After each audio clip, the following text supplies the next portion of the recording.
नमस्कार मित्रांनो, मी सचिन उगले आणि नवीन बातम्या चॅनलमध्ये सगळ्यांचं मनपूर्वक स्वागत।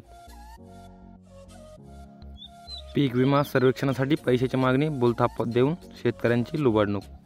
अवकाळीमुळे नुकसान, त्यात आर्थिक भूदंड 55,000 नुकसानीची पूर्वसूचना। पुढील बातमी, व्याजासह पीक कर्जफेड नंतरच मिळवा व्याजमाफी, बँकेने मागितले शासनाकडे मार्गदर्शन। व्याजाची रक्कम बँकेत जमा करावी व शेतकऱ्यांना बिनव्याजी रक्कम बँकेत भरण्याची मुभा द्यावी, याबाबत शासनाकडे मार्गदर्शन।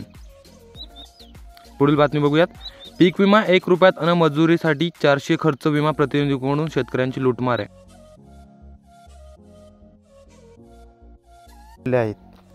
सांगितले आहे।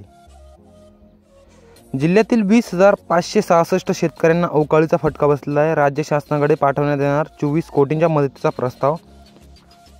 31,150 शेतकऱ्यांचे नुकसान, आठवड्यात अंतिम अहवाल। अवकाळी पाऊस, गारपिटीमुळे नुकसानीच्या आकड्यात मोठ्या प्रमाणावर वाढ। बघूयात पुढील महत्त्वाची बातमी। आहे वर्षभरापूर्वी मंजूर पीक विम्याचा 123 कोटींचा परतावा आता मिळणार आहे। 71,000 शेतकऱ्यांना याचा दिलासा मिळाला आहे आणि कंपनीला रक्कम देण्यास शासन मान्यता देत आहे। आजपासून 1.27 लाख साड्यांचे रेशन दुकानातून मोफत वाटप होणार आहे। होळीचा रंग गडद, सोमवारी तालुक्यात गोदामात पोहोचले गठ्ठे, म्हणजे आजपासून मिळणार आहेत। पुढील बातमी, 100% अनुदानावर 147 महिलांना मिळाली पीठ गिरणी। झेडपी 20% सेस फंडातून